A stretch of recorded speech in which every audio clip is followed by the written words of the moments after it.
today is the climax of this conference. But of course, 2 days ago, other meetings started, like for the women's groups, the youth group, and all this is about tying and dovetailing the whole conference around adaptation, about evolution, and about engagement. If you witness in the whole world the Commonwealth practice, there's been a lot of challenges in terms of the rule of law and governance. And this is the time delegates from all the Commonwealth countries since 1911 to date are doing a lot of stock taking, auditing, and reflecting on how best the Commonwealth countries can strengthen the rule of law. Because these have been a lot of challenges all over. You can even witness of recent, Britain is undergoing such a challenge, and a few of their delegates have to withdraw and go and attend to the crisis that following the court ruling in Britain. But all in all, I think this is important, that we have no alternative apart from the rule of law, and developing a democracy that is sustainable, that can live beyond our lifetime. And this is the challenge that this conference should reflect. Not everything is rosy in all the countries, and this is the time to put everything on table. What are these critical challenges, and what framework can Commonwealth have in common that can allow an adaptation of the various diversities of countries to move in a direction and principles that are respected. And it's very important for us today that when we leave this conference, I think Uganda will be celebrating the 52nd since 1967, and we shall be playing the documentary of the Uganda People's Congress hosting this conference in 1967 when Apollo Onopote was the vice patron. And today, President of the Republic of Uganda, automatically by the structure and governance structure of Commonwealth, he becomes a deputy patron after the Queen. So it is a very important occasion. It is kind of celebrating also cultures in the different countries that we come from. If you can witness here, you can see that in Uganda we are showcasing all the different cultural practices, dancing, dressing, as you see in the background. And I think it is important for our tourism industry to begin to be projected in the world stage. And this is the time to sell Uganda from the perspective of citizens that would want to benefit in terms of tourism. When this conference is over, I think it is good for us. And we should utilize all the inches of the benefits of what this conference will bring to the country. So far today, we shall be over 2,000 in this place. We have over 900 delegates from various countries that have come here. And we expect, as they are saying, that after the conference, we have decided that many of them will be dispersing in all different parts of the country to go and see the flora and fauna of Uganda and how Uganda is gifted by God, not only by nature. It is God that gives nature. And that is what we say to all those who are out there. For those who are in the transport industry, they should be prepared to facilitate these processes, because revenue comes in through dollars, euros, and all that. This is the time we should show. Of course, we have internal challenges that today, even when a visitor comes, you try to see how you moderate the welcome. But all in all Ugandans who are viewing us from all parts of this country, you are all welcome today to stay put and watch the process of this conference from the beginning to the end. Thank you so much. All right, thank you very much. Honorable Leandro Komakech, of course, just describes this event as what the Englishman says, hitting two birds with one stone. Tourism and, of course, reaping in all the foreign exchange and all that. Now, I want to speak to Honorable Hamson Obua. I want you to tell us about your expectations for today, but also there were, closed sessions previously, in the last 2 days previously, and part of the discussion was about improving the welfare of women legislators. I know we cannot have a discussion about women when there are no men. We cannot have a discussion about men when there are no women. And of course, the women say they are being, harassed by the men. How do we change this kind of culture? But of course, you will start with, what is happening today. What are your expectations for today? Thank you so much, fellow countrymen and women watching NTV from within and without Uganda. I salute you and greet you. Once again, we are privileged as a country to have an opportunity to renew our confidence in our independence that we gained in 1962. That was followed by hosting this same event in 1967, the CHOGM of 2007, and 2019, where we are hosting the Commonwealth Parliamentary Conference once again by Uganda. It gives me great pleasure as a Member of Parliament that during my lifetime, my country is hosting such. But specifically on the expectations of today, we are having the official opening ceremony of the 64th Commonwealth Parliamentary Conference here at Commonwealth Speak Resort Munyonyo, where there are over 2,000 local and international delegates gathered with lots and lots of trickle-down effects into our economy. We are expecting nothing but more of keynote messages. The keynote message, one from His Excellency the President of the Republic of Uganda, who is the chief guest. And the Bible says, where 2 or 3 are gathered in my name. In a gathering of the Commonwealth, you cannot forget to mention, one, the message from the head of the Commonwealth, who is none other than Her Majesty Queen Elizabeth II. Our message will be delivered because she is the patron of the Commonwealth Parliamentary Association. But the main guest will be His Excellency General Yoweri Museveni, President of the Republic of Uganda, and the Vice Patron of the Commonwealth Parliamentary Association. Other messages will come from the Right Honourable Rebecca Litwala Kadaga, the Speaker of the Parliament of Uganda, and the President of the 64th Commonwealth Parliamentary Conference being hosted by Uganda. We shall also have a message from the Chairperson of the Commonwealth Parliamentary Association, who also doubles as the Deputy Speaker of the Parliament of Cameroon. So these are the keynote messages that will be delivered today during the opening session. Then later on, delegates will retreat into the various thematic areas where they will be discussing about women's participation, the youth participation, climate change, rule of law, good governance, among many other thematic areas of this conference. At the end of the day, during the closing ceremony, there will be a final communique of the delegates assembled at the 64th Commonwealth Parliamentary Conference here in Kampala, Uganda. We are optimistic that even the meetings that have already taken place prior to the opening ceremony, like the one on women, will be factored, and there will be a point of convergence where all the member states of the Commonwealth are making a commitment on the participation of women in all spheres of life, be it politics, be it culture, economics. We are making a commitment, and there is progress being made. We hope and pray that as we make progress on women, we will be making progress on other special interest groups like the young people and unemployment across the Commonwealth, the persons with disability. We shall look at climate change, which is a big challenge across the world. So these are some of the areas that I think this particular conference will make fundamental strides in ensuring that as member states under the umbrella of the Commonwealth, we move as a team and we move together.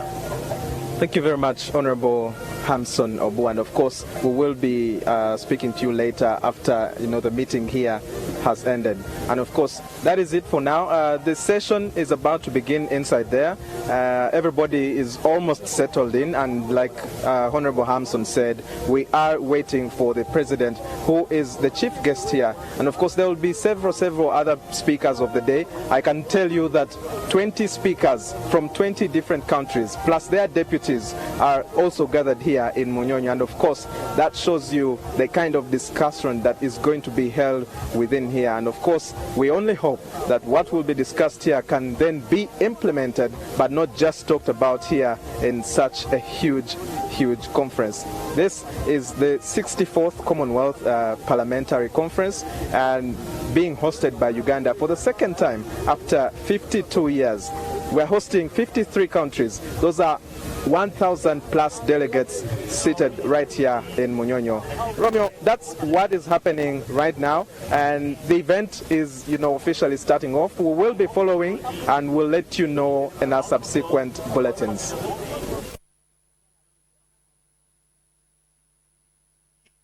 Welcome, Australia.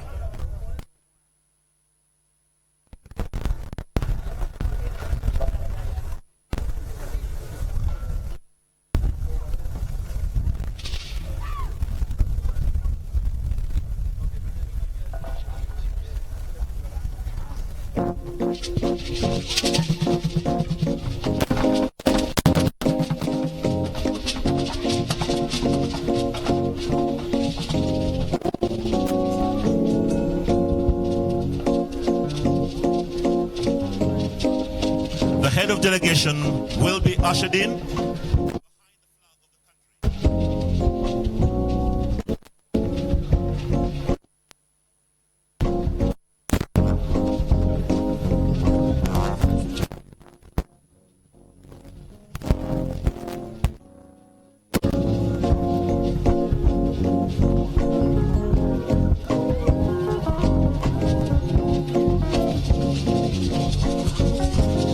Australia is being led by Senator the Honourable Scott Ryan, President of the Senate.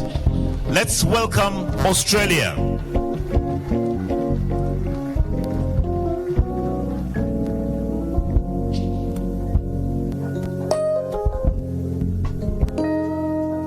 Australia will be followed by Bangladesh.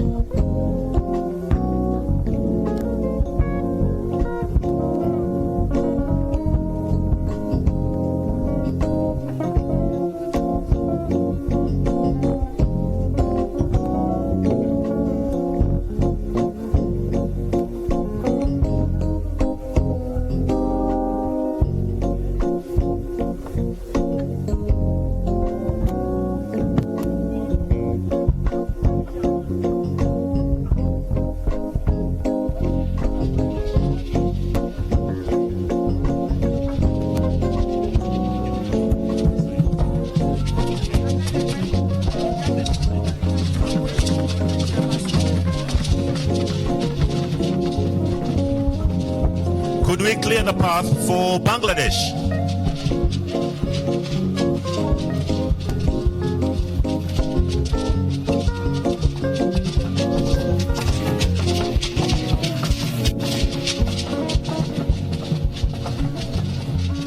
The delegation from Bangladesh is led by the Speaker, the Honorable Shamin Chaudhry. Let us welcome Bangladesh, please. They will be followed by Botswana.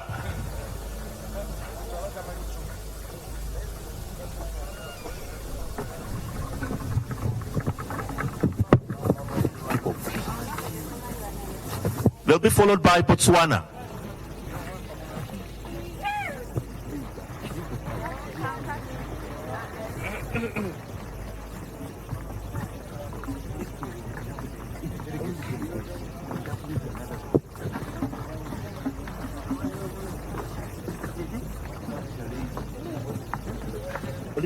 Olivia, please stop these guys there. Stop them. You get them right.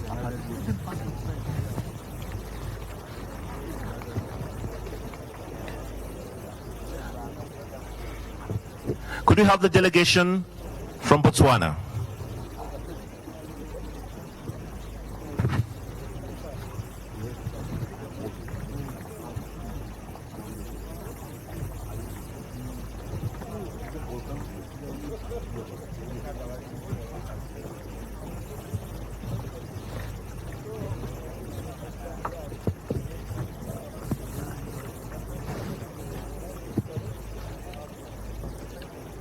Botswana.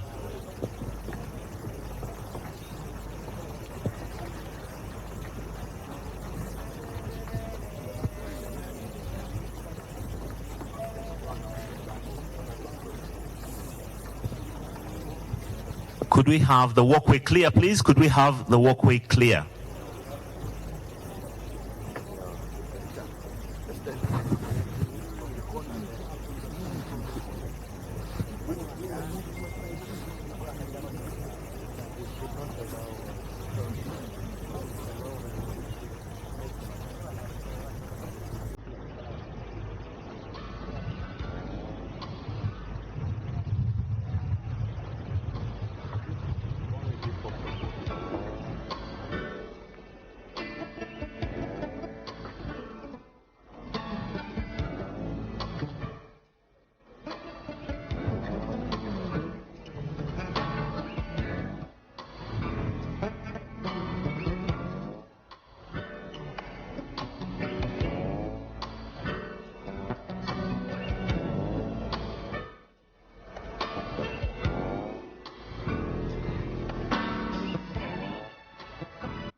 Distinguished guests, we seem to have lost one delegate.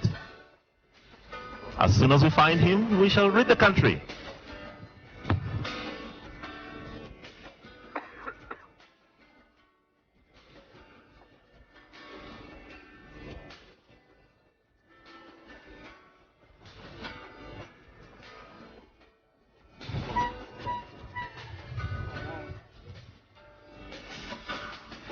Okay, now we can have Botswana. Botswana led by the Deputy Speaker, Honorable Patrick Kagiso Molatlegi.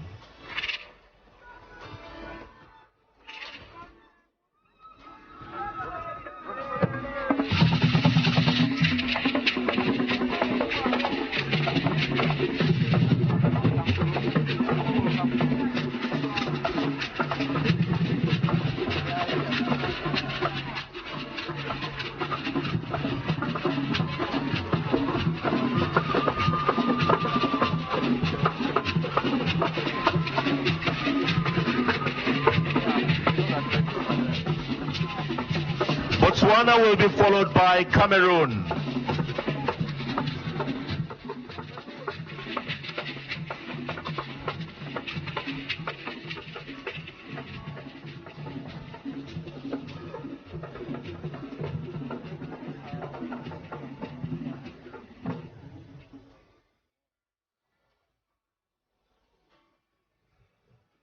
Let's welcome Botswana, please. Led by Honorable Patrick Kagiso Muladegi.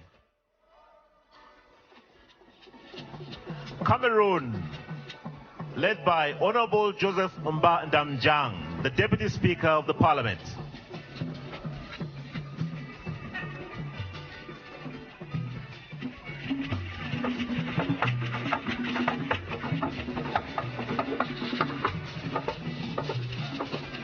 Let us welcome Cameroon, to be followed by Canada.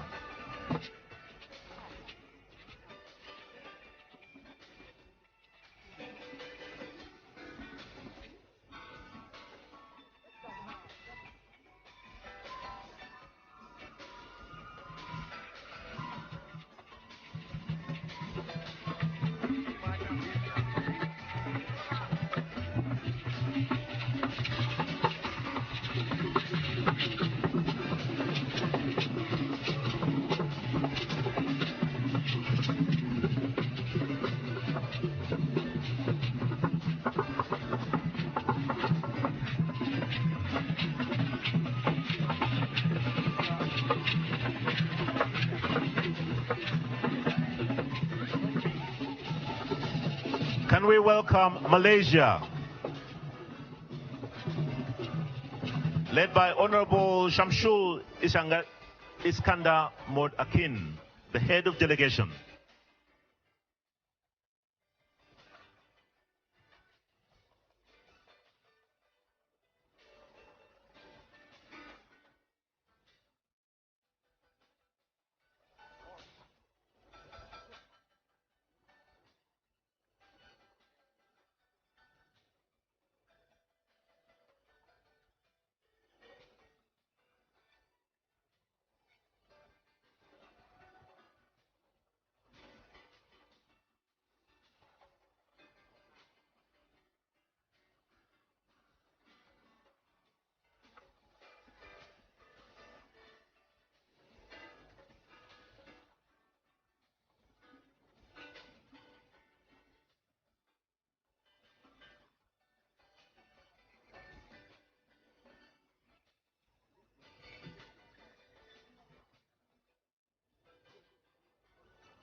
clear the walkway, please? Could we clear the walkway?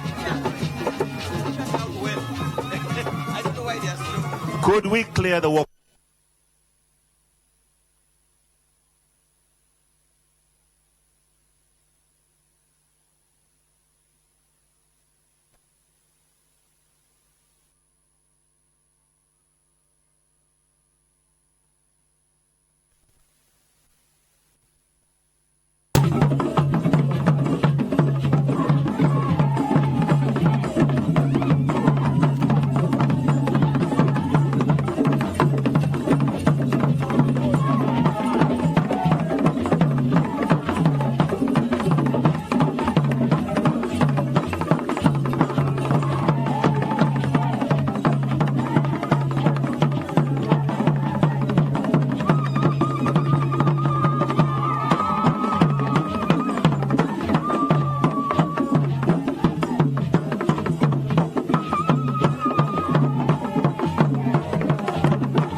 They are followed by Cyprus, led by head of delegation, Ms. Eleni Mavrou, Cyprus.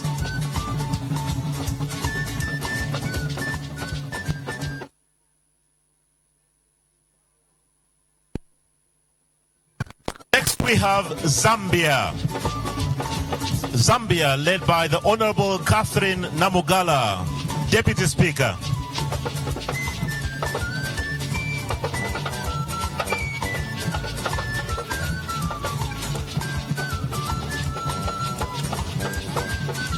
Next we shall have New Zealand. New Zealand, led by Mr. Clayton Mitchell, head of delegation.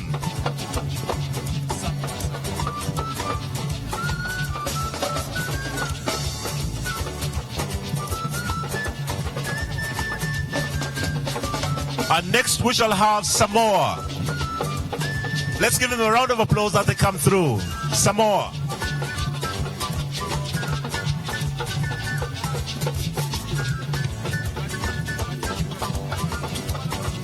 And they are followed by Kiribati. Kiribati, led by Honorable Pinto Katia.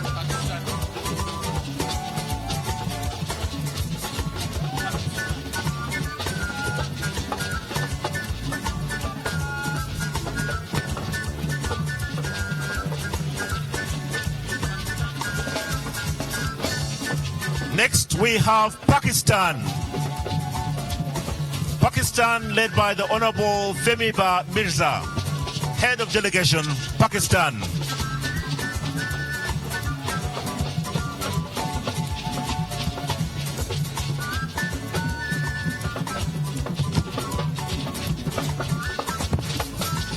Next we have South Africa.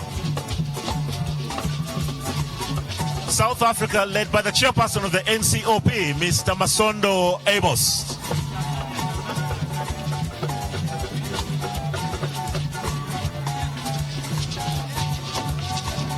And from the region, from Tanzania, led by the Right Honorable Job Ndugai, Speaker of the Parliament.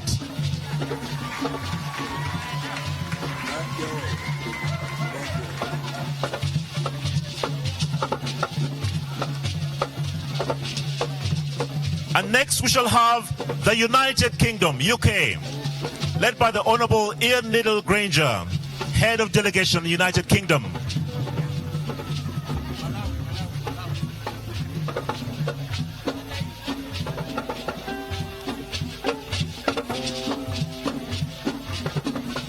Next we have Malawi. Malawi, led by Honorable Aisha Adams.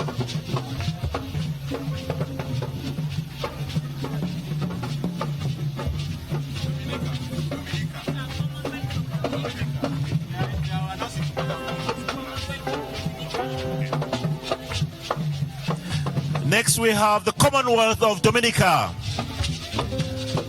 led by Honorable Ellen Alex Boyd Knight, Speaker.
And now, distinguished delegates, we welcome the delegation from Uganda, led by the Right Honorable Deputy Speaker Jacob Olanya. The delegation from Uganda, the host.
we shall remain standing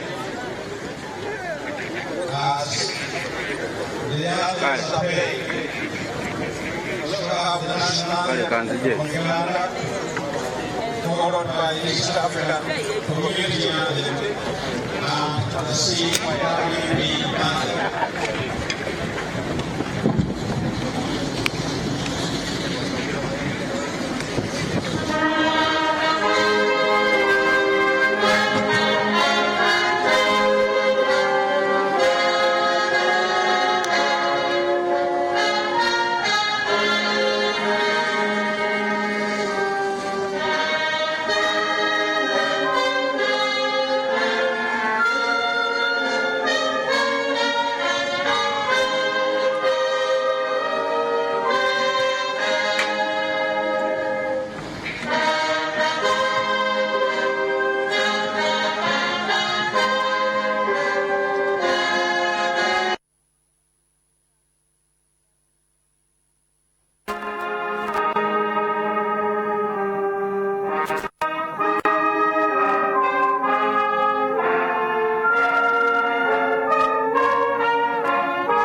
Shall we take our seat?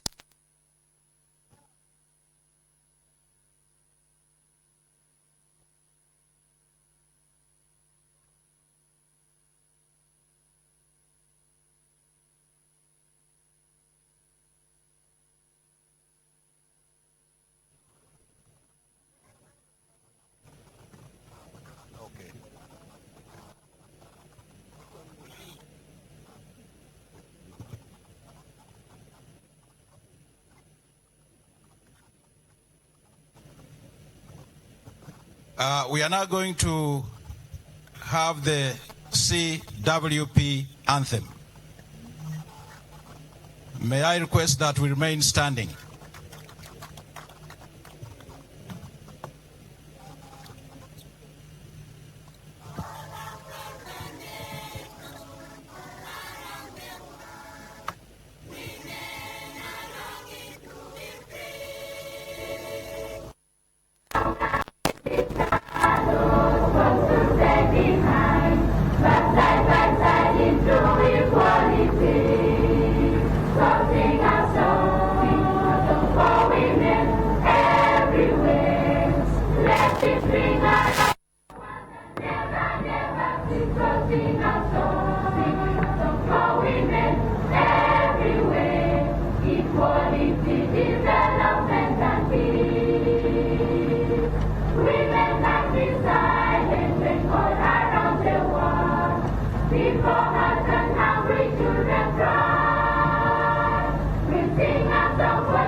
Let's resume our seats.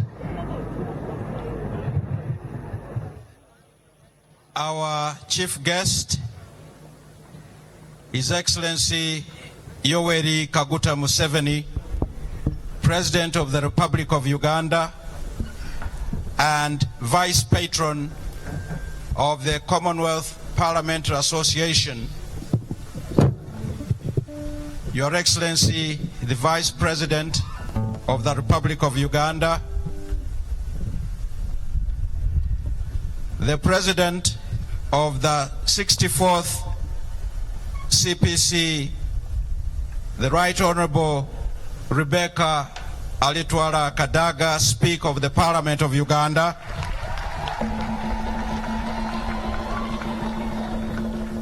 His Lordship the Chief Justice,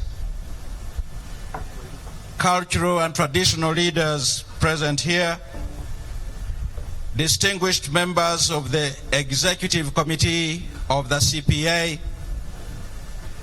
the Acting Secretary General of the CPA, distinguished heads of delegations, the Right Honorable visiting speakers, distinguished delegates, distinguished observers, ladies and gentlemen, let me take this singular honor of welcoming you here to Uganda, the Pearl of Africa. You are welcome.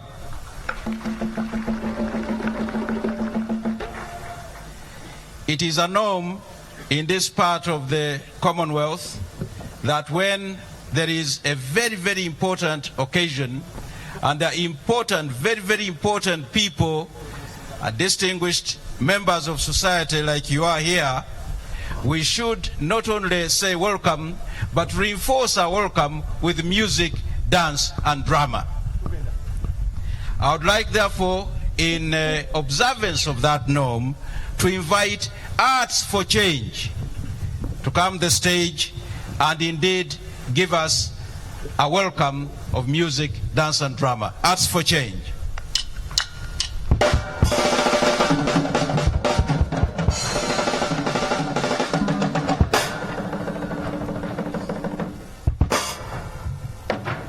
Haya o, haya Uganda.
What shall we do?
have me too. Let us practice what we preach. Take a look at what you and I have done. We are creating World War III. Only going against our environment. The hands that feed us. Yet you can even do this in the right way. Very perfect way. Listen to me. Listen to this carefully. Our issues of the youth are beyond just unemployment. We're the pillars of strength, the wheels that drive you to the future. We are strong, creative, and enthusiastic. Engaging us at the center of development is only good, but also fine for governance. We are speaking this. We are so happy that the British Empire is no more. 53 countries with diversity, all together under Commonwealth. Bound by the single bond of love and speaking the same voice of prosperity. This unity is put to bed. Let us embark on engaging people with disabilities and women in development. Our oneness can only be seen by our positive actions towards what we want to achieve in our societies. Oh, I had forgotten to remind you this. Once again, plant a tree and save the environment. Tunakola tutokuone cheyana enjala. Tunakola tutokuone cheyana enjala. Tunakola tutokuone cheyana enjala.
Thank you very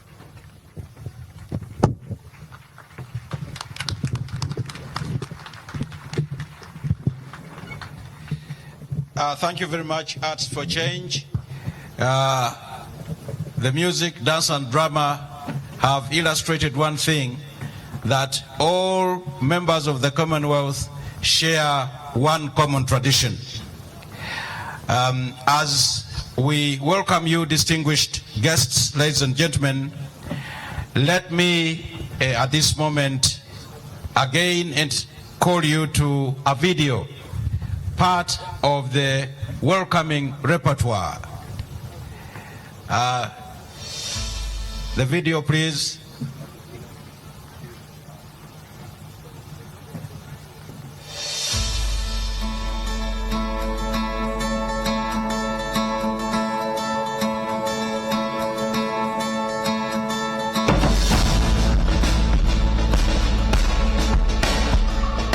Uganda, the land famously described by Sir Winston Churchill as the Pearl of Africa.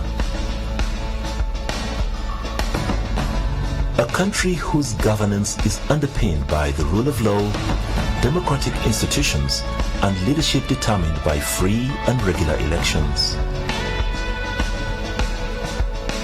Uganda is privileged to once again host members of the Commonwealth, this time the 64th edition of the Commonwealth Parliamentary Conference. It gives me great honor, fellow Ugandans and our visitors, to welcome speakers and deputy speakers of parliament, members of parliament, and distinguished delegates to Uganda for the 64th Commonwealth Parliamentary Conference. Uganda acknowledges the contribution of the Commonwealth Parliamentary Association and indeed of women parliamentarians in advancing good governance and ensuring effective parliaments. In their representative, legislative, and oversight roles, parliaments are key in the growth and development of a nation. Indeed, your theme augurs well with a parliament that aspires to be people-centered. I wish you happy deliberations. Uganda is a culturally diverse nation with over 50 ethnic groups coexisting in peace and harmony. Lush, green, and sitting astride the equator, Uganda, your host for 2019, has topped the CNN's 2019 ranking as the world's top tourist destination. The country's teeming wildlife in 10 national parks awaits your viewing and pleasure.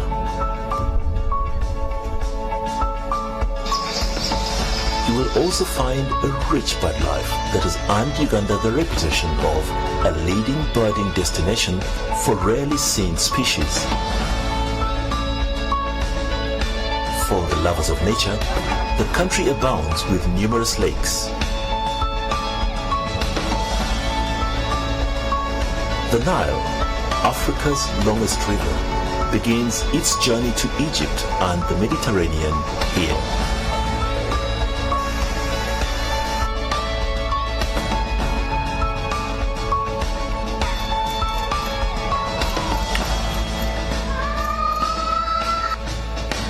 You will get to find natural tourist attractions like the Kagulu Hills and the Renzoris, the only snow-capped mountain at the equator. Local culinary delights made out of a rich variety of foods awaits your pleasure.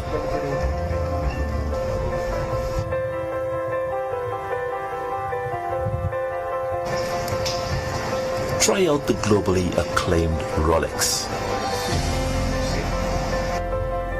Right Honorable Rebecca Alitwala Kadaga is the Speaker of the Parliament of Uganda and the President-designate of the Commonwealth Parliamentary Association. A lawyer by profession, she is a passionate crusader for women's rights and gender equity. On this occasion of the 64th CPC conference. I want to welcome very, very warmly the delegates from Africa, from Asia, from Southeast Asia, India, Canada, Australia, the British Islands and Mediterranean, the Caribbean and Atlantic, the Pacific. I want to welcome all of you to Kampala and to Uganda, which has been described as the Pearl of Africa. In 1907, Sir Winston Churchill, then Secretary of State for the Colonies, came to Uganda. He was so enchanted by its beauty, by its people, by its greenery, by the birds, the beasts and the insects, that he named it the Pearl of Africa. So I welcome you to the Pearl of Africa. We are meeting 50 years after the last CPC conference in 1967.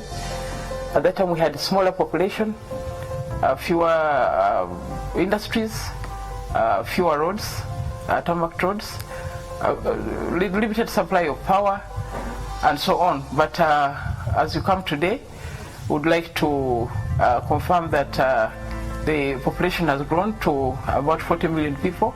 There's a lot of improvement in the infrastructure. We have good roads from one end of the country to the other.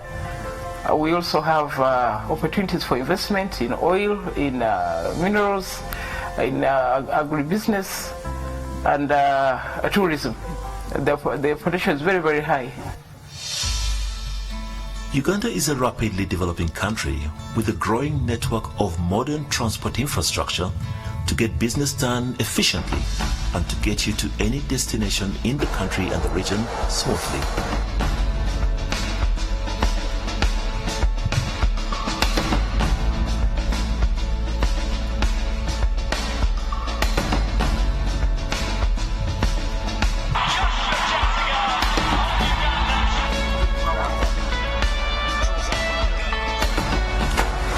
A variety of hotel accommodation is readily available in the country to cater for your needs.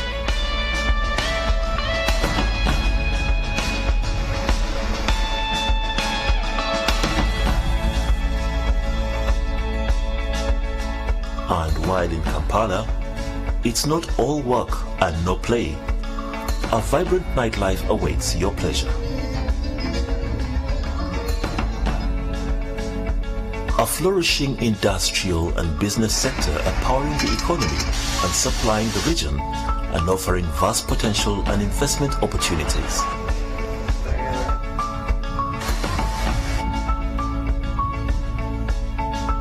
Uganda has a huge agricultural potential, able to feed the nation and become the food basket for East Africa and the Great Lakes region.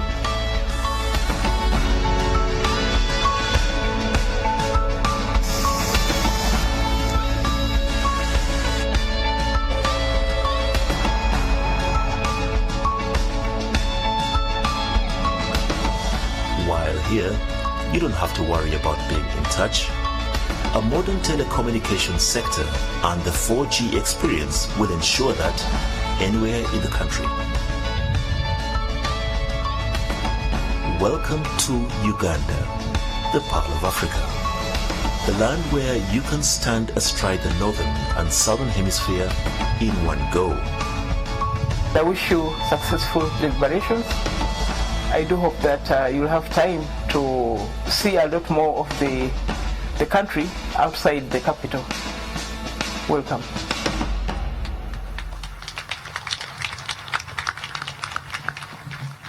You're welcome indeed.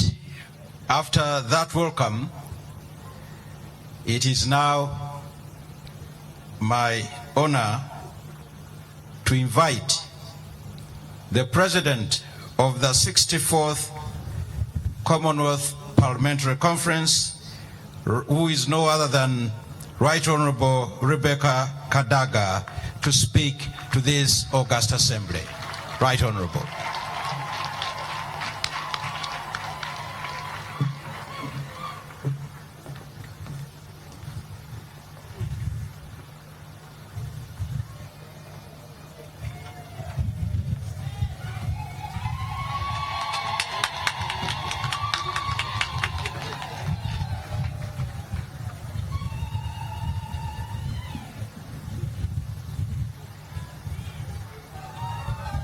Your Excellency, President Yoweri Museveni, President of Uganda, Your Excellency the Vice President, Mr. Edward Sekandi, the distinguished speakers, deputy speakers, presidents of the Senate, deputy presidents, CP International Chair, Right Honorable Ifaka, who is also Deputy Speaker of Cameroon, Right Honorable Farugia, Chair of the Small Branches and Speaker of Malta, Honorable Noraini Ahmed, Chair of the CWP, members of the Cabinet, members of all the delegations, all our invited guests, the clerks, the staff, the spouses and the accompanying persons. On behalf of the Uganda Parliament, I welcome you most warmly to Uganda. We are delighted to host this meeting again. We were last here in 1967. The fact that it has taken 52 years to host the conference again might reflect the struggles Uganda's fledgling democracy faced in the past. But those days are behind us. We have since evolved to become a reliable member of the Commonwealth Parliamentary Association, and we attend both regional and international activities. We are happy that we are chosen to host this landmark event. I therefore welcome the members of the national, the state, provincial, and territorial legislatures who are here. We are all here as brothers and sisters with equal say in this body, regardless of size or economic strength. But having said this, I note with sadness the absence of one of our members, the delegation of the Bahamas, who suffered disastrous hurricane, leading to loss of hundreds of lives, and for that reason they are not able to attend this meeting. I request that we stand up for a moment of silence in honor of the victims of that disaster.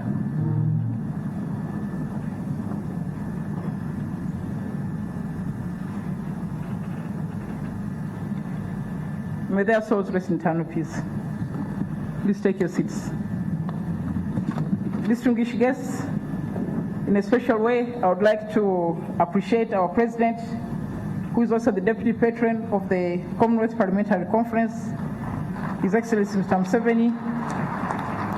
He has been a reliable partner to the Uganda Parliament because we have been able to host the CPA Africa region here in Uganda, the Conference of Speakers and Presiding Officers in Uganda, the Commonwealth Women Parliamentarians also came to Uganda, the 4th CPA Africa Youth Conference last year, but we are happy that we also hosted the Head of State Summit in 2007.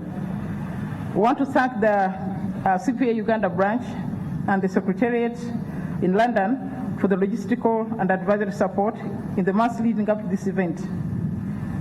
I want to report that the Uganda branch members and the Secretariat have worked tirelessly to ensure that everything is in order, and I want to thank them publicly for their efforts.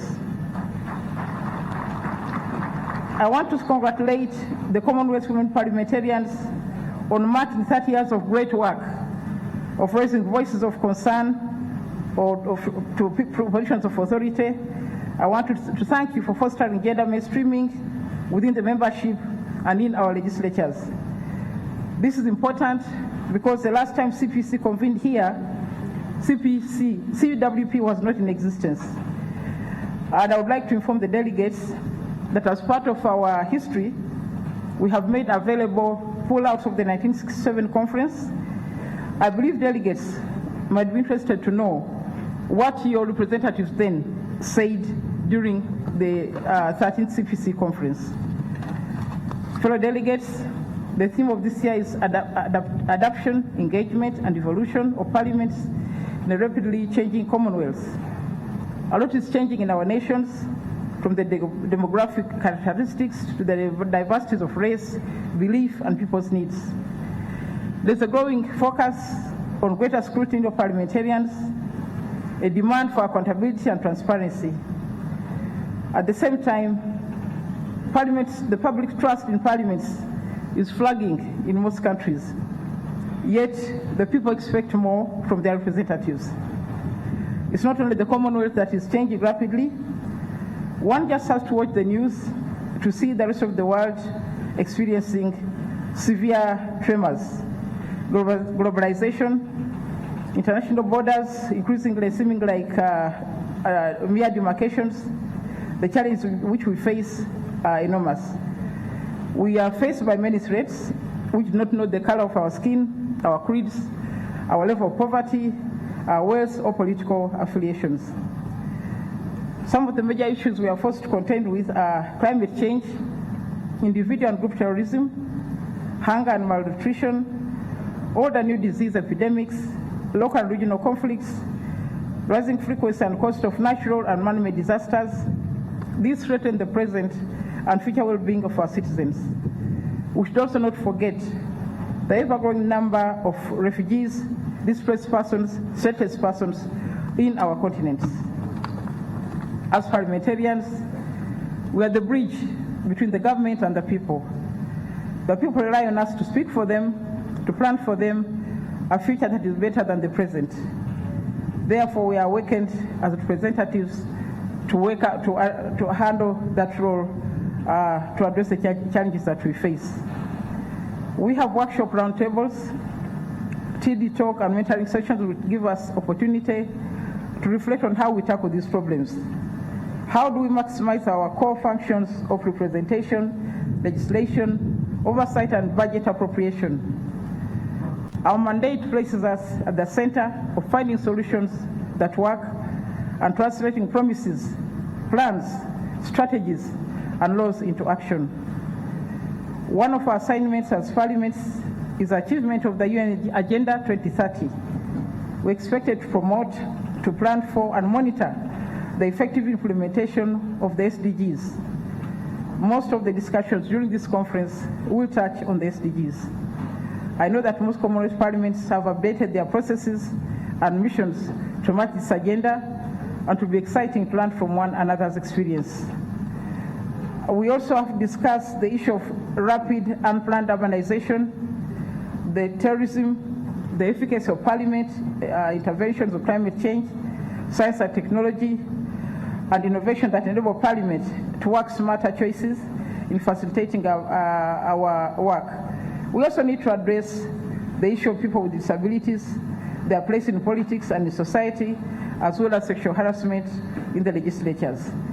We shall discuss the updated CPA recommended benchmarks for democratic legislatures, and this will help us strengthen our current commitments to the SDGs. Following the good example we saw in Bangladesh in 2017, we shall also have the Youth Roundtable here. We seek to include young people in decision-making, mentor future leaders of the Commonwealth. They will discuss strategies to deal with unemployment, in addition to sharpening their debating skills and building networks with one another. Through all these deliberations, I urge us to share our key lessons, pick up the best practices to assist one another. Let us remember that as one of the oldest established organizations in the Commonwealth, the CPA will continue to be an invaluable player in the world's efforts to create a better today and better tomorrow for us all. Honourable members, a lot of work has gone in the last few years in Uganda preparing for this 64th CPC. I take this opportunity to thank you, Mr. President, for the overall security and safety. I thank the members of the armed forces under the command of the Chief of Defense Forces. I thank the police officers under the command of the Inspector General of Police. I thank the Director General of Internal and External Security, the Capital Parliament, and the staff. And I commend further the tremendous work that the members of Parliament through all the committees that have brought us to where we are today.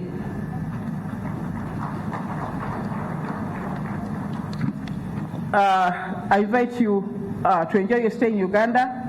Again, I call on you to make time to see other parts of the country, but also to invite you to our market here at the Convention Center. There are many things that you can get. You don't need to go to the city. You can start here at the market. Thank you and welcome again.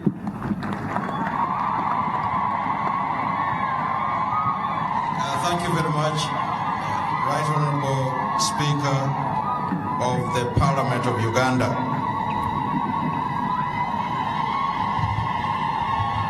As she resumes her seat,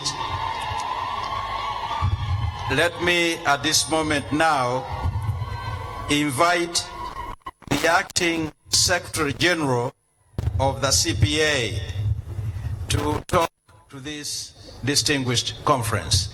The Acting Secretary General, please.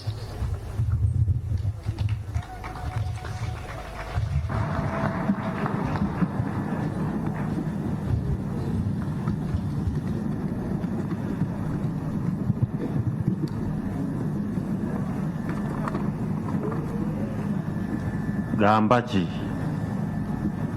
His Excellency Yoweri Museveni, President of the Republic of Uganda and Vice Patron of the Commonwealth Parliamentary Association, Honorable Emilia Monjoa Lifaka, CPA Chairperson and Deputy Speaker of the Parliament of Cameroon, CPA President-designate the Right Honorable Rebecca Kadaga, MP, Speaker of the Parliament of Uganda, Honorable CPA officers and regional representatives of the Executive Committee, distinguished presiding officers, parliamentarians, clerks, members of the Diplomatic Corps and Press Corps, traditional leaders that are here with us this morning, other observers and representatives of international organizations present here today, distinguished guests, ladies and gentlemen. On the authority given to me by the Executive Committee at its meeting here in Kampala on 24 and 25 September 2019, I stand before you to represent the Secretary General who is not able to join us here today. Allow me to thank the Honorable Kadaga. I want to place on record our thanks and appreciation to His Excellency Yoweri Museveni for gracing this event this morning, for taking time from his busy schedule and to honor us with his presence this morning. In the same vein, I want to extend our thanks to our host, the Speaker of Uganda of Parliament, Right Honorable Rebecca Kadaga, who is also CPA President-designate. Also want, through the Speaker, to thank Honorable Bintu Lukumu Jalia, the Chairperson of Uganda Branch CPA Executive Committee, and the Clerk of Parliament, Mrs. Jane Kibirige, and her team for the excellent arrangements and warm hospitality accorded to the delegates since their arrival in Uganda. Allow me, on behalf of the CPA, to extend a hearty welcome to you on this auspicious occasion of the official opening of the 64th Commonwealth Parliamentary Conference, whose theme is Adaptation, Engagement, and Evolution of Parliaments in a Rapidly Changing Commonwealth. Your Excellency, honorable members, the host branch has worked so tirelessly preparing for this conference and ensuring that all logistical and administrative arrangements were in place so that we have a successful conference in these next 2 days. Indeed, it has been a total pleasure to enjoy the warm hospitality of the people of Uganda, popularly known as the Pearl of Africa. The CPA would like to thank the host for everything that they have done since our arrival. The CPC was here, as mentioned earlier, 52 years ago. So this conference is a significant moment in the history of Uganda as well as in the history of the CPA itself. Your Excellency, honorable members, the CPA is a force for good on democracy, good governance, and development. It represents and connects national and provincial assemblies, presidential and Westminster systems, unitary and federal states, large and small nations. The diversity of the Commonwealth is clearly shown in the makeup of the CPA in terms of ideas and composition and other setup. The CPA develops and supports its members and parliamentarian staff to promote knowledge and best practices in enhancing the work of parliaments. Through its activities, the CPA reaches out to its members to support the implementation of programs aimed at upskilling its members and staff in order to strengthen the institution of parliament and democratic governance. At this conference, we will be launching online programs for staff which were developed jointly with King's College of UK and McGill University of Canada. As you can see, this is very much in line with the theme of this conference, adaptation, engagement, and evolution of parliaments in a rapidly changing Commonwealth. As part of benchmarking in 2006, the CPA developed the democratic benchmarks for democratic legislatures.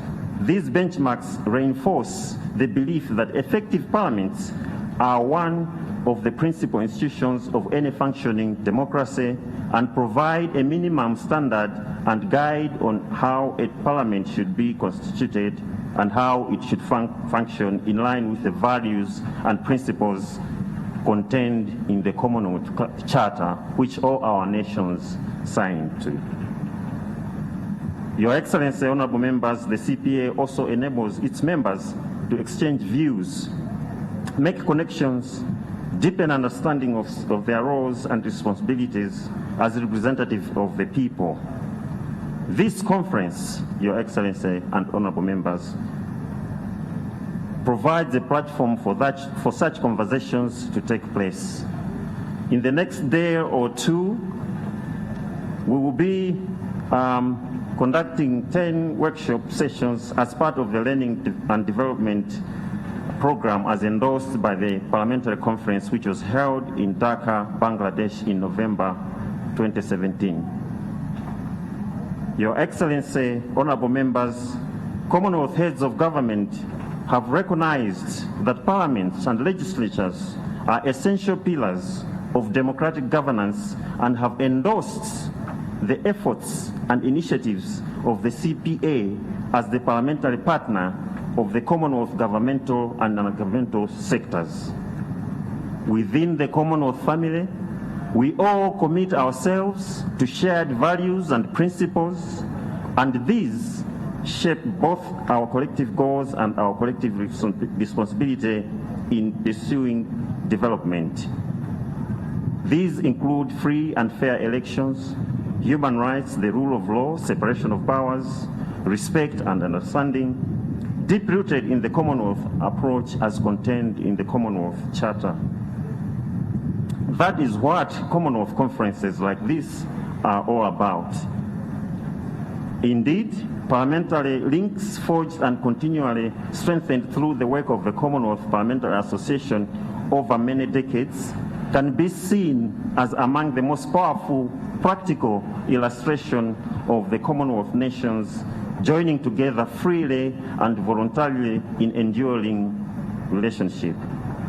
As I conclude, Your Excellency and honorable members, allow me to thank sincerely the CPA chairperson, the coordinating committee, the CPA executive committee, and of course my colleagues at the CPA HQ Secretariat who worked so hard collaboratively with the staff of Uganda Parliament in preparing for this conference. I wish you well and thank you for your attention. Thank you.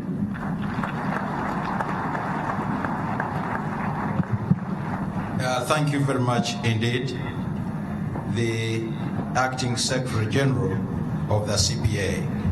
May I now invite the chairperson of the Executive Committee of the Commonwealth Parliamentary Association, Honorable Emilia Monjoa Lifaka, Deputy Speaker of Cameroon. You're welcome.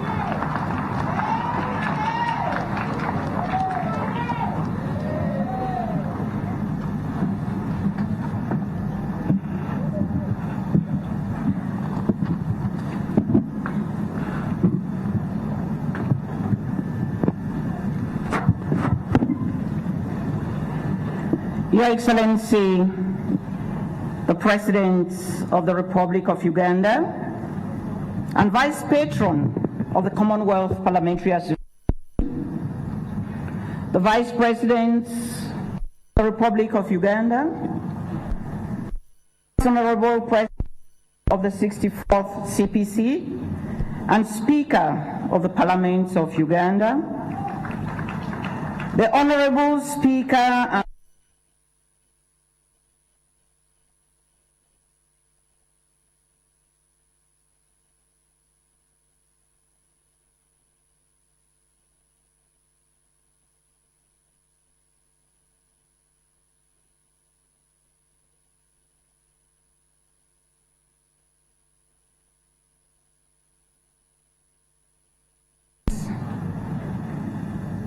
the acting CPA Secretary General for this conference, all protocol duly observed, distinguished ladies and gentlemen. Hujambo, good morning. It is for me a great pleasure and honor to address these eminent personalities, delegates and participants assembled here in Kampala, Uganda, land of agriculture, the land of the equator, and land of the Great Lake for the opening ceremony of the 64th Commonwealth Parliamentary Conference. Before I proceed, permit me to use this opportunity offered me to convey to Your Excellency Yoweri Museveni, President of the Republic of Uganda and Vice Patron, on behalf of the entire CPA family, our sincere thanks and gratitude for taking time off your very busy schedule to be personally present here today alongside eminent personalities accompanying you to officiate in the official opening ceremony of the 64th Commonwealth Parliamentary Conference taking place in Kampala, Uganda. Your Excellency, your presence here today is a proof of your commitment to the core values of the CPA. Mr. President, let me, on behalf of all of us gathered here today, tell you about some of the things that has taken place in Kampala since we arrived. Mr. President, we have been very well taken care of. Mr. President, the logistical arrangements which was put in place to give this event the grandeur it deserves has been exceptional. Mr. President, your country is beautiful. Your people are hospitable. Mr. President, Speaker Kadaga has been a wonderful host under your guidance. Your Excellency, my colleagues, and the accompanying delegations have asked me to tell you thank you, and that we, the CPA delegates, are saying we came, we saw, and we are going to be honorary ambassadors of Uganda when we leave here.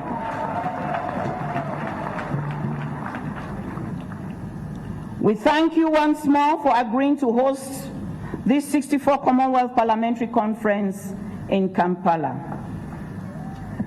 With your permission, Your Excellency, permit me say thank you to this great Uganda woman called Rebecca Kadaga, from whom many of us have drawn inspiration. When she entered the room, she did not close the door behind her. She left the door wide open. Many of us have come in, we have entered, and there is still more space for women. Her strength and willingness to do so much come undoubtedly from your encouragement and goodwill of your government to encourage women and young girls to be at the forefront of decision making in your country. We all know there cannot be any meaningful development without the involvement of women. Speaker Kadaga, I wish to thank you for being an inspiration to the younger generation of aspiring female politicians, and also thank you and your team for being there for us since we arrived. Ladies and gentlemen, we are delighted to be here and do request that you all join me to congratulate the government and Parliament of Uganda for the excellent organization. Your Excellencies, distinguished participants, ladies and gentlemen, for those who are attending these events for their very first time, may I briefly say that the CPA, which was founded in 1911, comprises some 180 national and subnational branches and seeks to promote the advancement of parliamentary democracy by enhancing knowledge and the understanding of democratic governance. The CPA connects, develops, promotes, and supports parliamentarians and their staff to identify benchmarks of good governance and the implementation of the enduring values of the Commonwealth. CPA activities focuses on the Commonwealth commitment to its fundamental political values, including just and honest government, the alleviation of poverty, fundamental human rights, international peace and order, global economic development, the rule of law, equal rights and representation for all citizens of both gender, the separation of powers amongst the three branches of government, and the right to participate in free and fair democratic elections. You must have noted from our detailed program that this conference is placed under the theme Adaptation, Engagement and Evolution of Parliaments in a Rapidly Changing Commonwealth.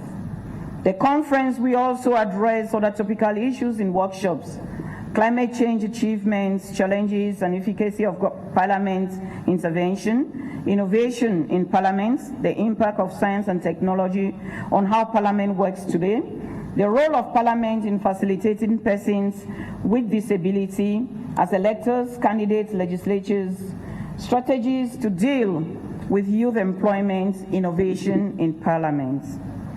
The possible effects of the United Kingdom Brexit on small branches, fostering a culture of respect, fairness, and dignity. Sexual harassment has no place in legislatures, amongst others. You will agree with me that the provision of appropriate solutions to the aforementioned issues which significantly contribute in solving some of the world's most challenging problems. This conference, therefore, is of utmost importance as the world is anxiously waiting for its outcome. May I urge delegates and participants to make significant and constructive inputs that will meet our expectations and take the CPA and the entire world forward. On this note, I once more thank His Excellency Yoweri Museveni, President of the Republic of Uganda, for coming to open this conference, and I wish participants a fruitful deliberation. Long live the Republic of Uganda, long live the CPA, long live the Commonwealth Parliamentary Association, long live the Commonwealth of Nations and the strong bond we share, which is our unity in diversity. Thank you for your kind attention.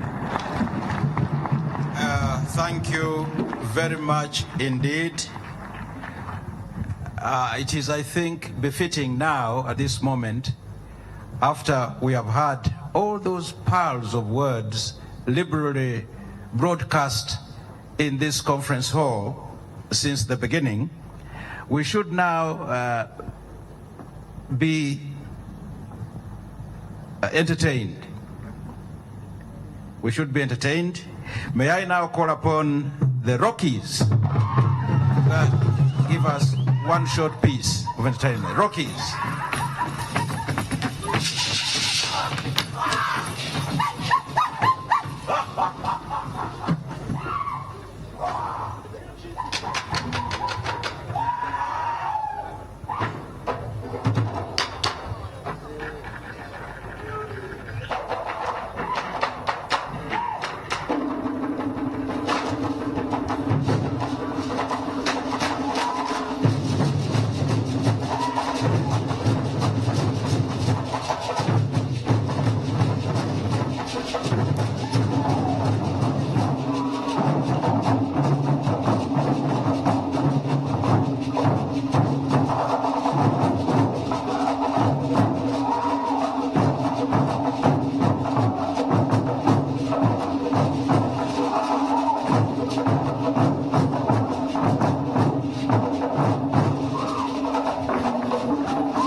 Thank you very much. Thank you very much, Rockies. Next, just a very short piece. Let me invite the Super Egos. Super Egos, please, take the stage.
Okay,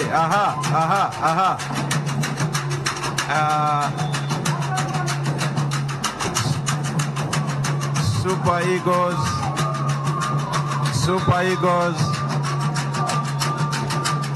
we would like to thank you, Super Eagles, for that wonderful performance.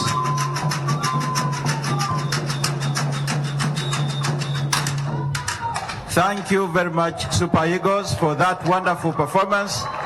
It has drawn to the stage distinguished members of Parliament. This is called the La Caracca dance. It is a courtship dance, normally danced by young people in the process of finding life partners. Thank you very much, Super Eagles. Now, we are moving to the climax of our stay here this morning. It is now my singular honor to invite the Right Honorable Speaker of Parliament, who in turn will invite our chief guest, His Excellency, the President of Uganda.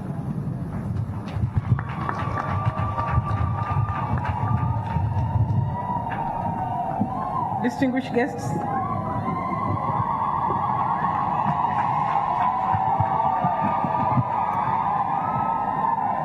it is a tradition during the CPA meetings for the patron or her representative to address you before the official opening. It's now my pleasure to invite the Deputy Patron, His Excellency Yoweri Museveni, to bring you the Queen's message and then address the House and open the conference. Thank you.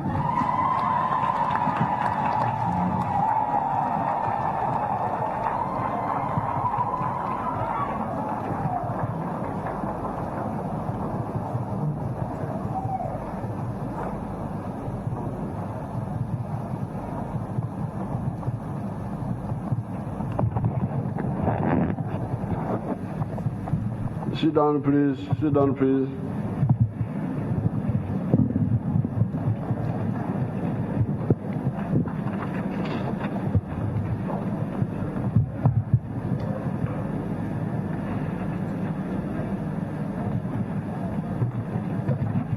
His Excellency, the Vice President of Uganda,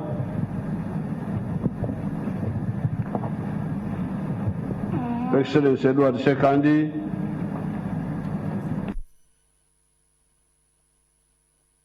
Speaker of Parliament,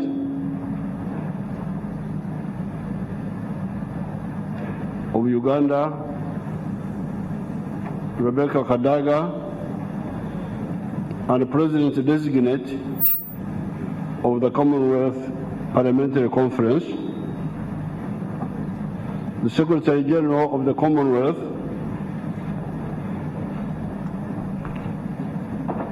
the Secretary General of the Commonwealth Parliamentary Association, CPA,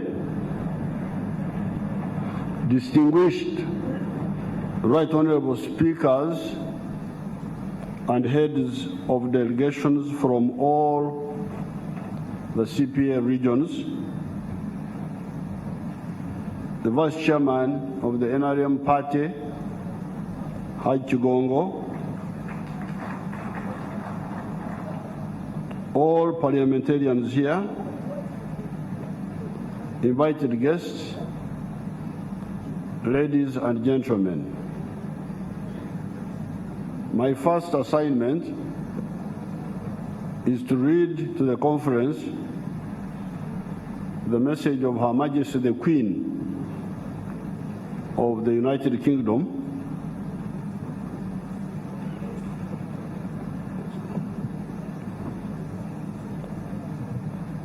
and also the patron of the CPA. As you heard that I'm now Vice Chairperson.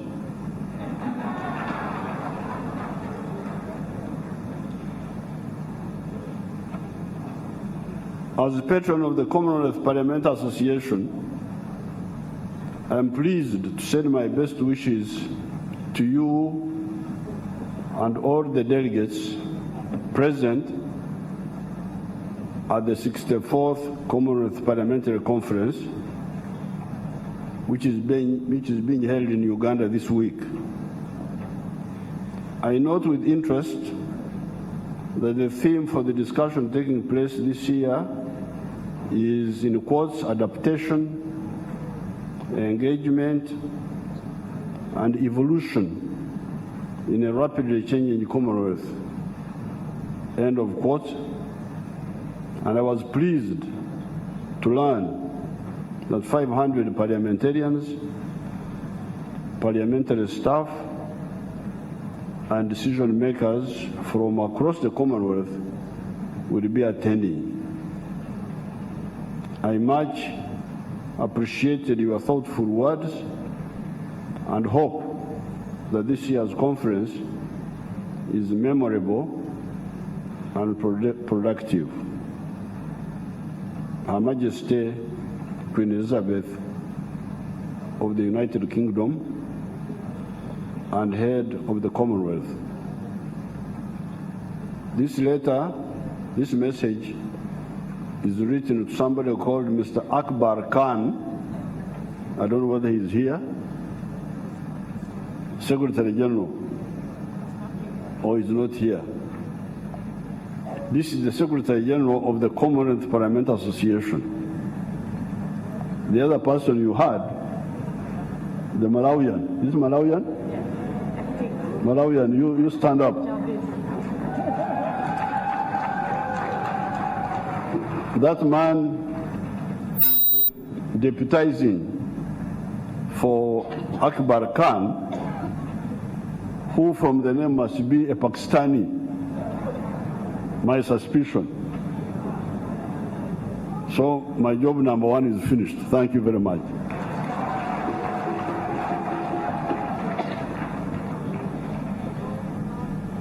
Protocol has already been observed.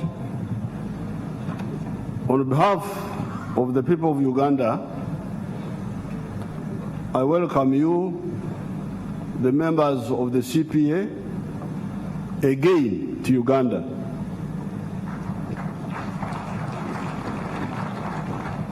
You're most welcome.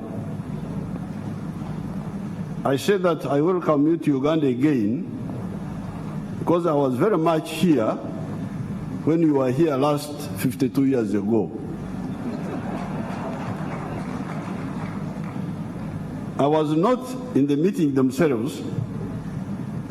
I was, however, 23 years old that time, a first year student in the University of Dar es Salaam, and already a very active student leader leading the University Students African Revolutionary Front, USAF. The meeting must have taken place during the short holiday, because I remember I was in Uganda and not in Dar es Salaam. I normally tell my young party members of our political party, that what they call history, I call current affairs. Hence, while for many of you, the meeting that took place here 52 years ago is history, for me, it is current affairs, because I was there. I would like to recognize the support of Her Majesty Queen Elizabeth II, the Queen of the United Kingdom, who is the patron of the Commonwealth Parliamentary Conference, CPC.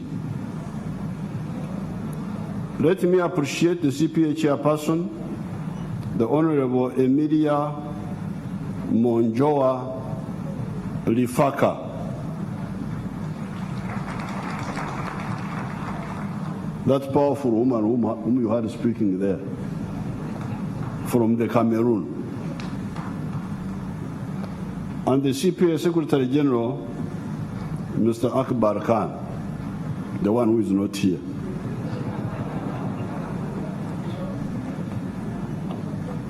I thank you all for the invitation to speak to you today.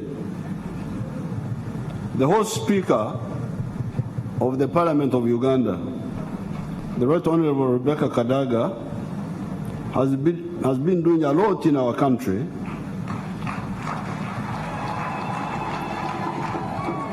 and through the Commonwealth Parliamentary Association networks over the years.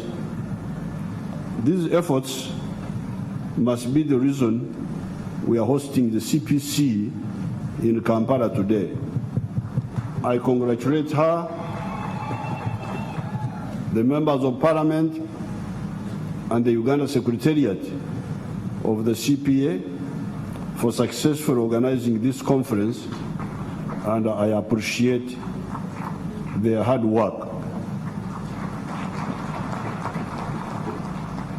The newspapers in Uganda have been reminding us that the two controversial issues of that time, 1967, were, number one, the regime of Ian Smith in Rhodesia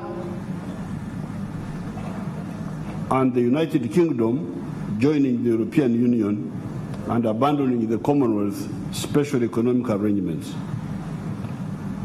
Since that time, the issue of Rhodesia was unilaterally resolved by Africa through war of liberation executed by ZANU and ZAPU, supported by Africa and the socialist countries.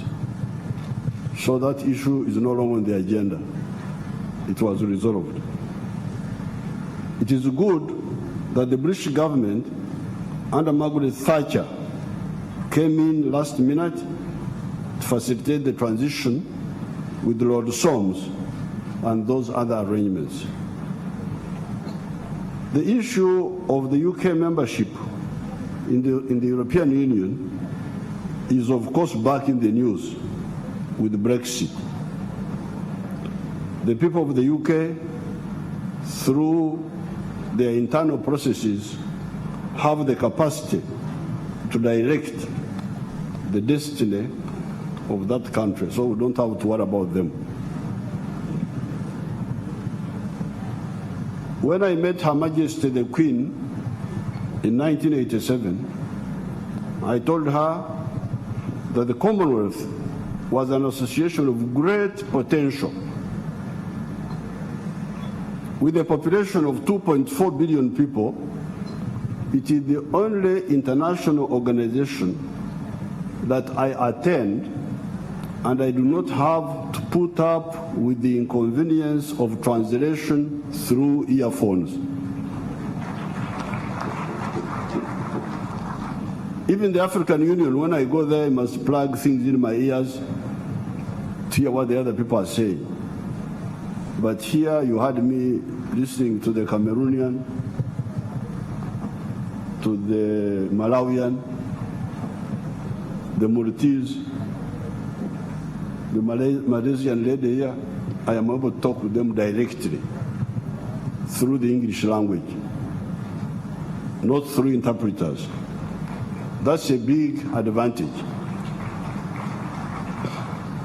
We can communicate directly through the use of the English language.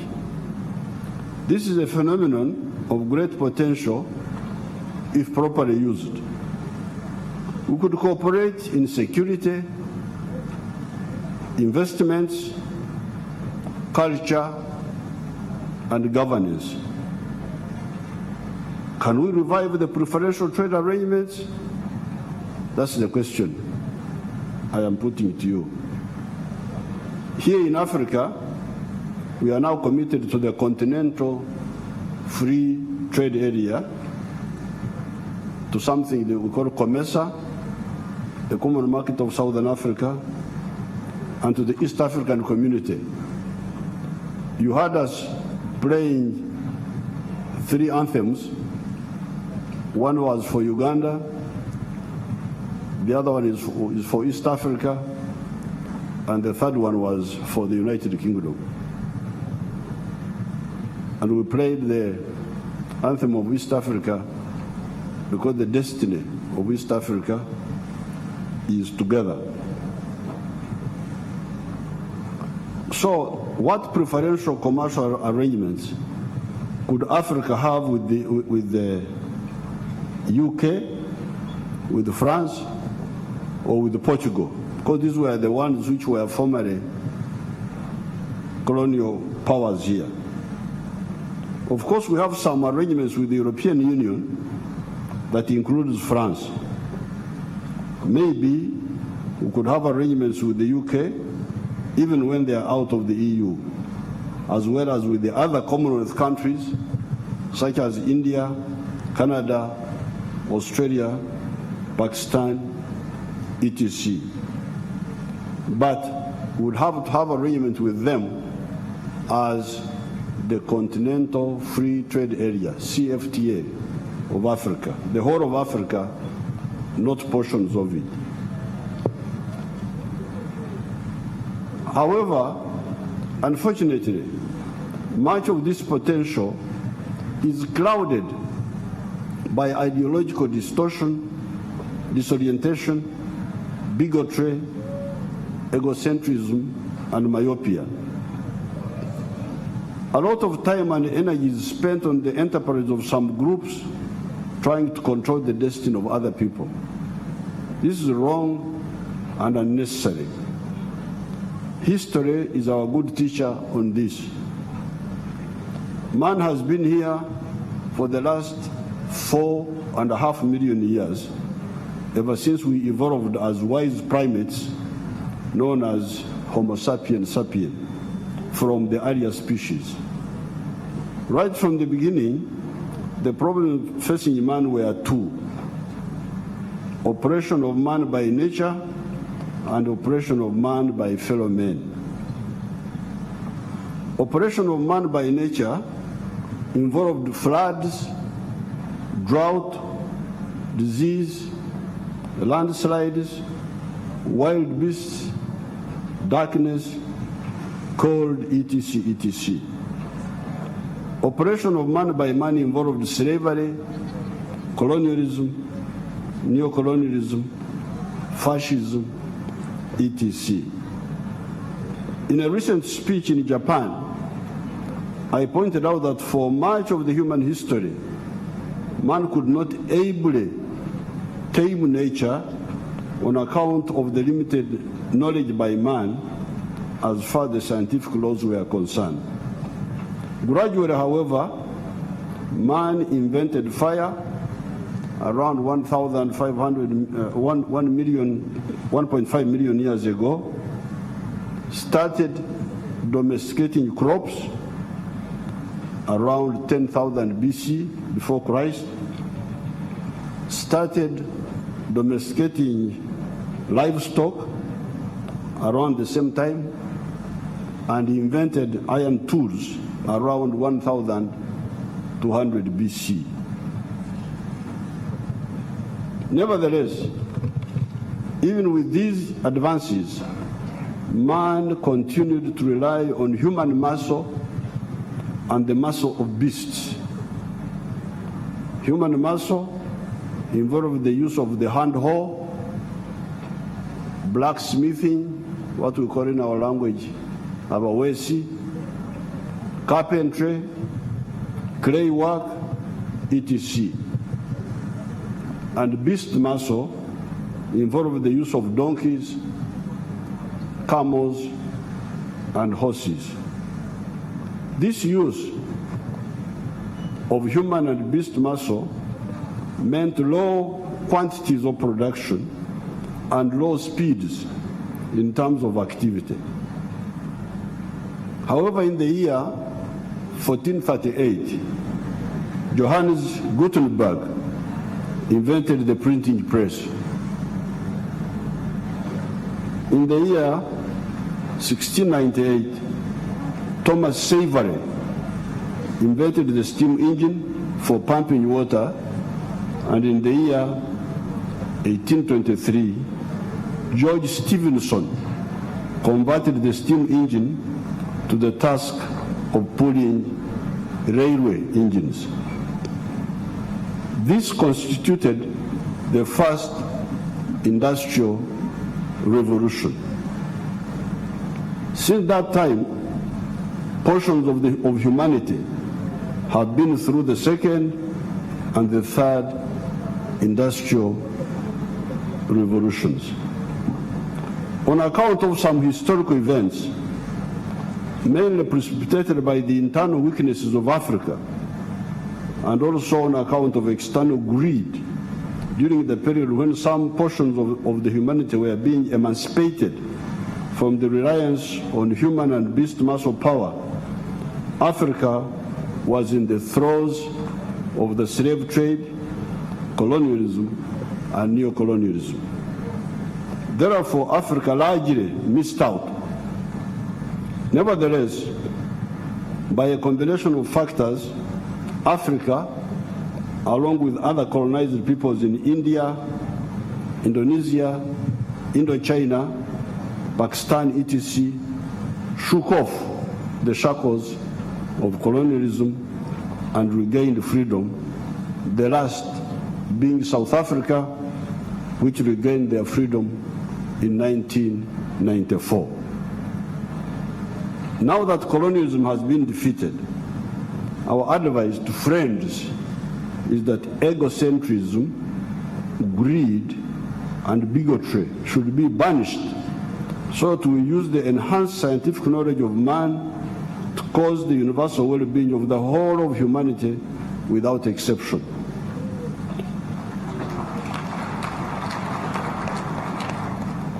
Unfortunately, greed continues to obstruct the mutually beneficial interaction within the different portions of the human race and to block the optimum use of scientific knowledge for the universal benefit of man as a whole.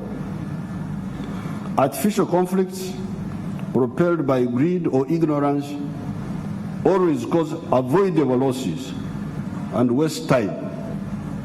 This greed and ignorance obscure the facts and impede human cooperation. The other night, on the 24th of September, at the reception of the Chinese embassy, I pointed out that Karl Marx, in 1848, pointed out that up to that time, in the 4.5 million years of human existence here on Earth, man had gone through 4 social systems. And these were the primitive communalism system, some of it still being practiced in some forest-dwelling groups, but by some forest-dwelling groups in Africa and the Amazon forest. The slave state, like the ancient Rome, feudalism, and capitalism. Of the 4 social systems witnessed by man up to that time, the only rational ones were the primitive communal system and the capitalist system. The slave system and the feudal systems were restrictive, exploitative, and irrational. Capitalism, by emphasizing the minimization of costs in order to maximize profits, brought rationalization into the production process. Also, by rewarding initiatives, it unleashed the productivity of society.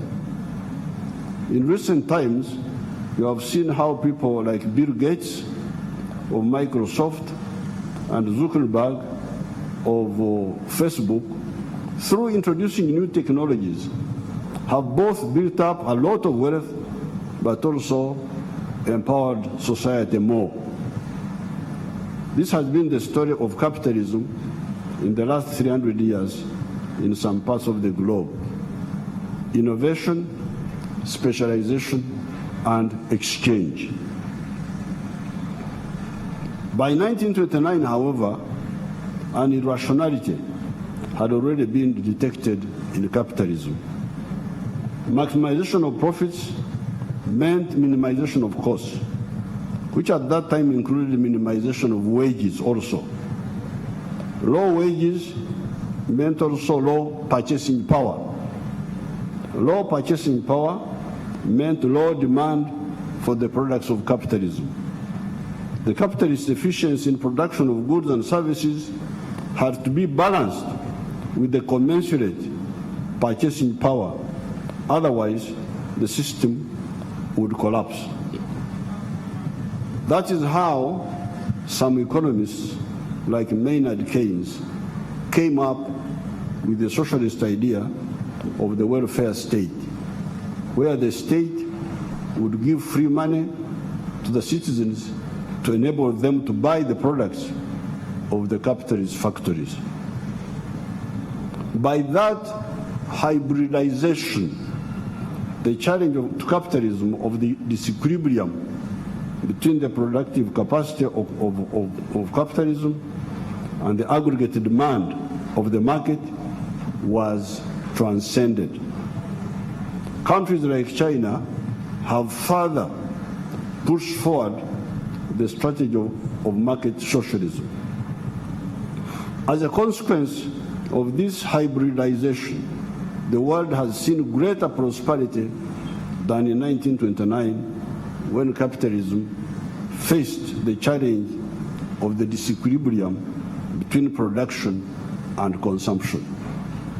I am quoting this example so as to advise members of the Commonwealth using one of our proverbs. It says, Oyorazona tomanyera hije. The translation is, when the dog puppies are young, you should feed all of them equally, because you don't know which one will be a better hunter when they grow up.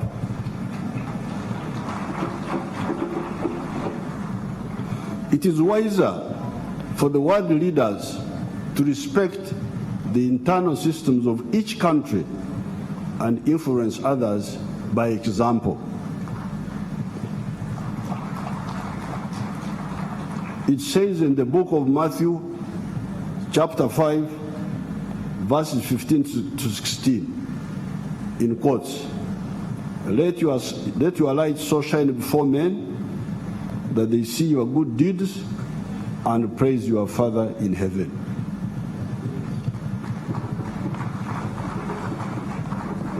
If our practices are correct, they will thrive and spread. If they are wrong, they will collapse. It is not necessary to generate crisis on account of differences in ideology. Let there be peaceful competition among different ideas. The right one will emerge. When Karl Marx wrote his Communist Manifesto in 1848, there was not a single socialist country in the world. However, he pointed out that, in quotes, socialism was in the womb of capitalism. In 1917, a socialist communist revolution took place in the Soviet Union. In 1949, in China. In 1959, in Cuba. In the 1930s and thereafter, the capitalist societies of Western Europe borrowed the socialist tools of the welfare state, where free money was given by the state to lubricate the wheels of capitalism by bolstering the purchasing power of society. As members of the Commonwealth, we all share the principles of democracy according to the principles of the Harare Declaration on Democracy of October 1991. Nevertheless, the forms of democracy, as the Secretary General was saying, the Acting Secretary General was saying, are also different, although the substance must be the same. One person, one vote by secret ballot at regular intervals.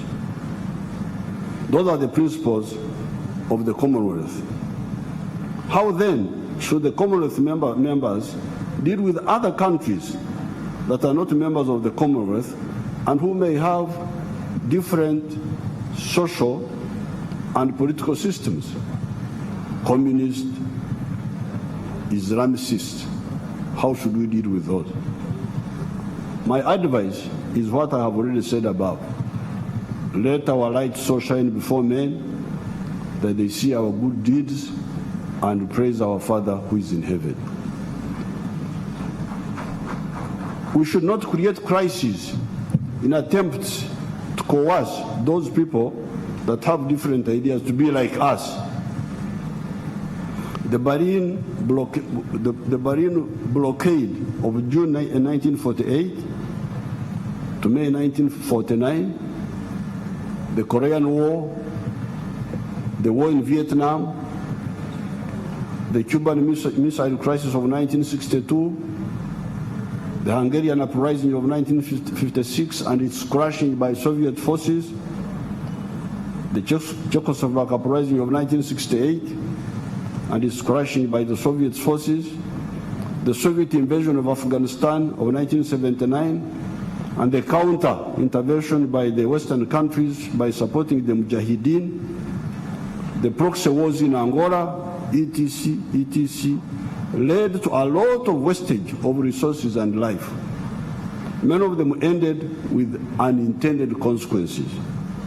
Yet, we have seen bad systems collapsing by their own dynamics without external pressure. The collapse of the Shah of Iran. There was no war. The Shah just collapsed. The collapse of the Emperor of Ethiopia, Haile Selassie. The collapse of the communist system of Eastern Europe, etc., were not caused by wars from outside, but by internal weaknesses.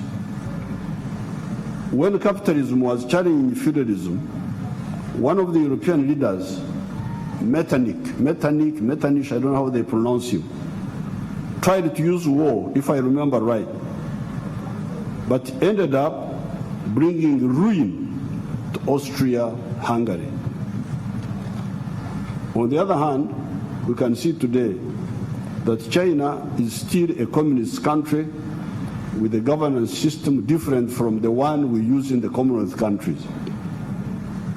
The countries of the world, by working peacefully with China, our social and political systems being different notwithstanding, have done a lot of good to China and to the world. I have quoted these historical examples because I have noticed absence of serious scrutiny of historical phenomena and learning from them. Recently, I met a British lady in South Africa, and she said that she was heading an OECD think tank. OECD. I don't know which countries those are. I joked with her by asking, how can we have no thinking with so many think tanks in the world? Because there's no thinking.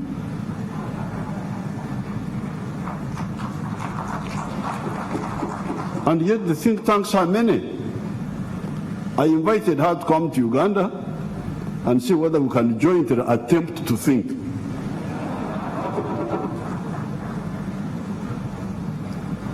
We had the Commonwealth think tank in London, the Smart Partnership Hub, led by Dr. Mihaela Smith. It did not get enough support from the Commonwealth. Uganda and Malaysia struggled to support the hub alone. I have not got the latest on that effort. In conclusion, therefore, my view is that the Commonwealth countries, in substance, are democratic countries, albeit with variations in form. And this is a great achievement. Secondly, the Commonwealth countries could use their numbers, because we are many, 2.5 billion, that's almost 1/3 of humanity.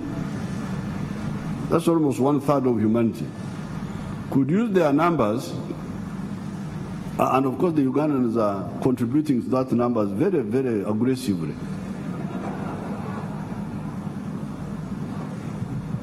Secondly, the Commonwealth countries could use their numbers to mutually promote investments, work together on security, work on cultural exchanges, and also examine the options on trade without disturbing the CFTA arrangements in Africa. Thirdly, peacefully work with all countries of the world, irrespective of their internal social systems, for the mutual advantage and on the basis of respecting the sovereignty of each country. Fourthly, promote the spread of the benefits of scientific innovation, because, like in all ages, the advances in science and technology have always been the primers of change in society for good or for evil. But this time, insisting that those advances in science and technology are only for good and never for evil. Fifthly, the protection of the environment must remain not only a core point of our commitment, but also a basis of our agreed point of action, of our agreed joint action. The oppression of man by nature can be solved by the use of science through the whole world, throughout the whole world. The oppression of man by man is always better resolved by the affected communities, in some extreme cases supported by appropriate external solidarity. This is what we did with apartheid and with colonialism. I thank you. It is now my honor to open the conference and to wish you fruitful deliberations. Thank you very much.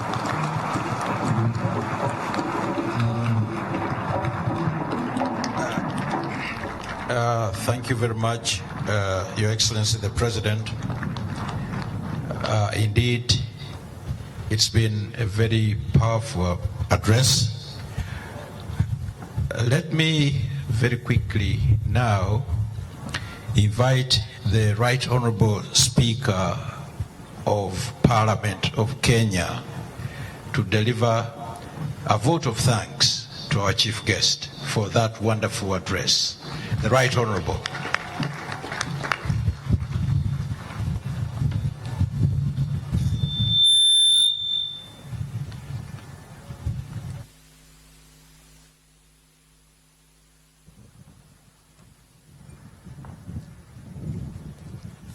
Your Excellency, President Yoweri Museveni, President of the Republic of Uganda and the Vice Patron of the Commonwealth Parliamentary Association, the Vice President of the Republic of Uganda, the President of the Commonwealth Parliamentary Association, designate the Right Honourable Rebecca Alitola Kadaga,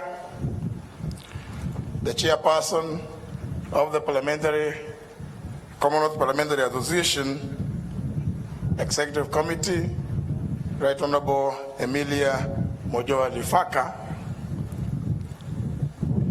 fellow speakers here present, the newly elected Chairperson of the Commonwealth Women Parliamentarians, the Honourable Shadana Khan from Pakistan,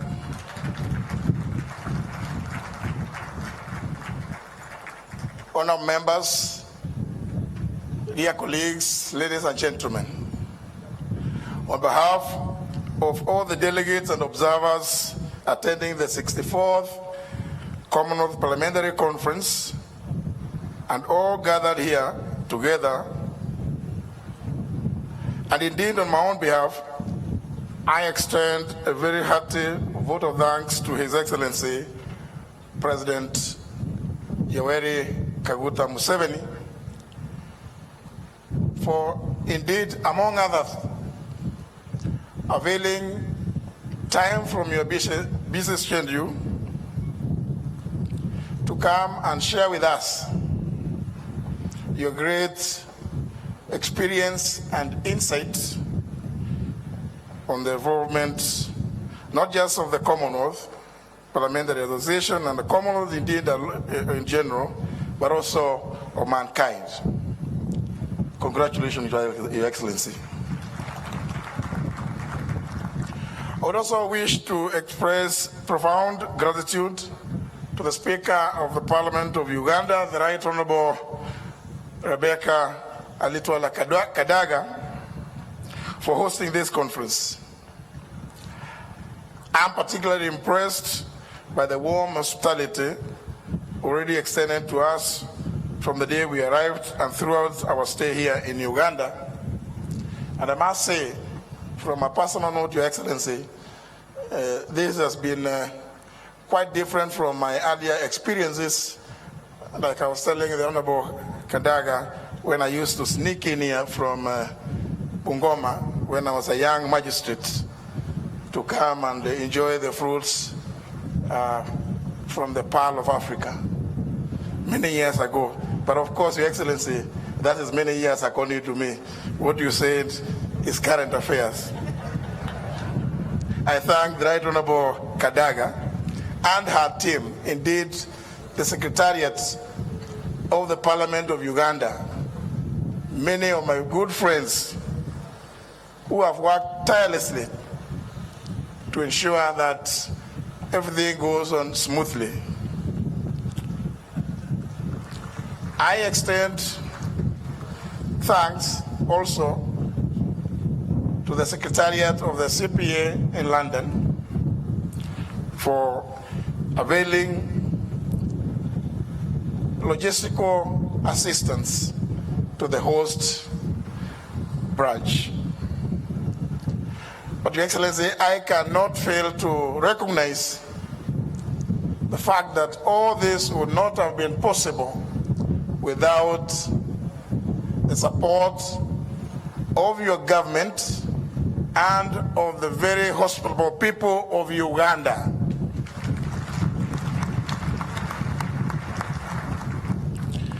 I thank all of you and wish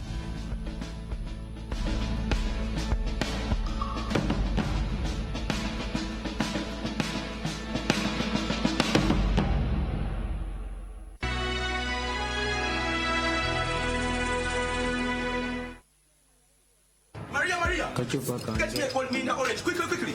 I heard about this Nyongeza Ayabas promotion. Grab yourself a glass bottle of Mirinda, Pepsi, or Mountain Dew. Check under the golden chocolate and stand a chance to win. Over 1.5 billion in prizes are up for grabs. What you see is what you win. You can redeem your prize from any Pepsi depot or selected Total Petrol